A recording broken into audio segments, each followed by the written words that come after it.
जय सिया राम। आज हम बात करेंगे गजेंद्र मोक्ष के बारे में। जब कभी हरि भक्तों पर दुख पड़ता है, तब श्री नारायण अपने भक्त की रक्षा करने के लिए सगुन अवतार लेकर संसार में अपना एक नाम प्रकट कर देते हैं। उसी तरह हाथी का प्राण बचाने के लिए भी भगवान नारायण ने हरि रूप में अवतार धारण किया था। गजेंद्र मोक्ष स्तुति बताने से पहले मैं आपको उसके विषय में कुछ बताना चाहूंगी कि उसकी कथा क्या है। उसकी कथा इस तरह है। त्रिकूट नाम का एक पर्वत 10,000 योजन लंबा व चौड़ा ऊंचा क्षीर समुद्र के मध्य में है। उसके 3 शिखर सोने, चांदी व लोहे के हैं। उसके एक शिखर में अनेक रंग के उत्तम रत्न ऐसे जड़े थे कि जिसका प्रकाश सूर्य से अधिक था।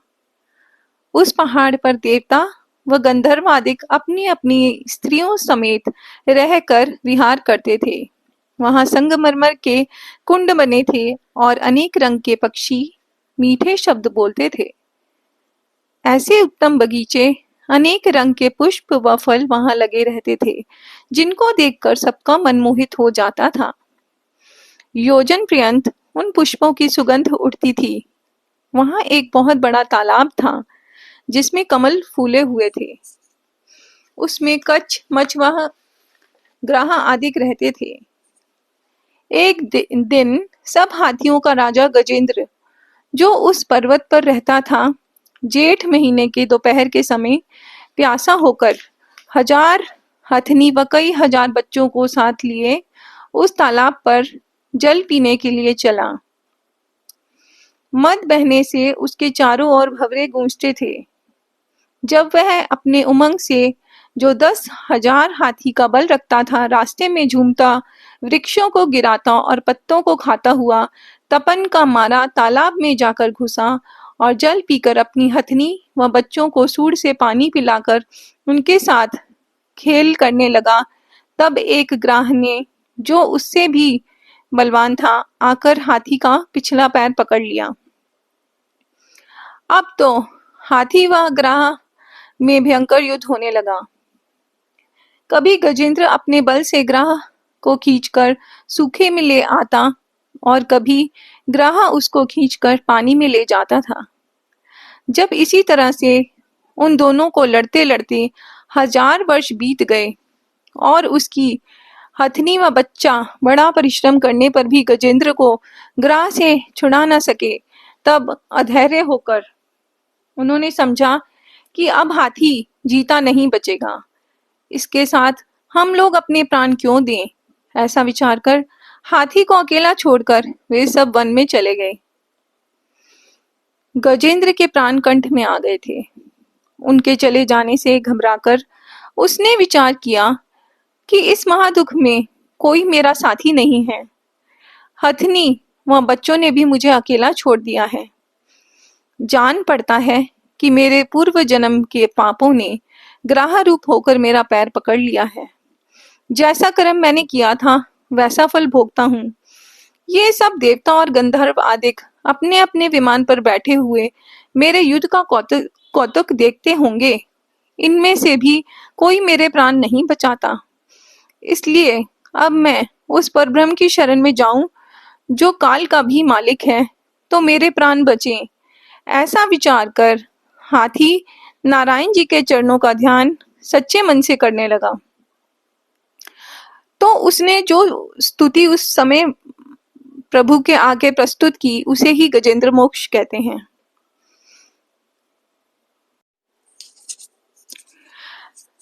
गजेंद्र मोक्ष की स्तुति श्रीमद् भागवत के 8वें स्कंद के पहले, दूसरे और तीसरे अध्याय में है। उसका भाव इस प्रकार है कि गजेंद्र ने पूर्व जन्म के पुण्य से परमेश्वर का ध्यान करके कहा, मैं उन भगवान की शरण में हूँ जिनकी कृपा से संसारी जीव चैतन्य होते हैं और सारा जगत उन्हीं से उत्पन्न होकर उनके आश्रय में रहता है। उस परमेश्वर का महाप्रलय में भी नाश नहीं होता, वे सदा स्थिर रहते हैं। जिस तरह बालक नट व भानुमति के खिलवाड़ को नहीं पहचानते, उसी प्रकार ब्रह्मादिक देवता भी उनके आदि व अंत को नहीं जानते। जैसे अग्नि की चिंगारी उड़ती है और सूर्य का प्रकाश छिद्र में से रज के समान दिखलाई देता है, वैसे जिन परब्रह्म के सामने देवता लोग चिंगारी व रज तुल्य हैं, मैं उन्हीं परमेश्वर को दंडवत करता हूँ। जिनके बहुत से नाम व स्वरूप हैं, प्रकट में उनका कोई रूप दिखलाई नहीं देता और वह आप मुक्त रूप हो सब कार्य करते हैं, उनको मैं नमस्कार करता हूँ। जो अविनाशी पुरुष मुझे इस फंदे से छुड़ा सकते हैं, जो अर्थ धर्म काम मोक्ष चारों पदार्थ देने वाले हैं, सब जीवों में उन्हीं का तेज रहता है, ऐसे जगत व्यापक राम की मैं शरण में हूँ। जो परमेश्वर योगीश्वरों को योग व तप का फल देते हैं, वही दीनानाथ इस समय मेरी रक्षा करें। उनके सिवा अब मैं किसी का भरोसा नहीं रखता। हे दीन दयालु महाप्रभु, मैं इस ग्राह के मुंह से छूटने के लिए यह स्तुति नहीं करता, बल्कि माया रूपी संसारी जाल से निकलने के लिए यह कहता हूँ। इसलिए मुझ दीन पर दयालु होकर मेरा दुख दूर कीजिए। हे परब्रह्म परमेश्वर, तीनों लोकों के उत्पन्न पालन व नाश करने वाले, तुम्हारे सिवा कोई ऐसी सामर्थ्य नहीं रखता जो दीनों का दुख छुड़ा सके। हे जगत गुरु, जब तक मनुष्य अपनी सामर्थ्य और परिवार वालों का बल रखता है, तब तक उसकी कोई इच्छा पूर्ण नहीं होती। सो मैं भी तुम्हारी माया में फंसकर अपनी हथनी व बच्चों का भरोसा रखने से इस दुर्दशा को पहुंचा। अब उनका आसरा छोड़कर तुम्हारी शरण में आया हूँ। हे दीन दयालु, मुझे अपने मरने का कुछ भय नहीं है, केवल इस बात का सोच है कि संसारी लोग कहेंगे कि गजेंद्र का दुख नारायण जी की शरण में जाने से नहीं छूटा। इस बात की लज्जा रखकर मेरा कष्ट दूर कीजिए, नहीं तो आपकी शरण में कोई नहीं जाएगा। आप अंतर्यामी हैं, अधिक विनती क्या करूं। यह स्तुति सुनकर अंतर्यामी परमेश्वर ने गजेंद्र को महादुखी जानकर उसी समय अपना सुदर्शन चक्र उठा लिया और गरुड़ पर बैठकर वैकुंठ से चले।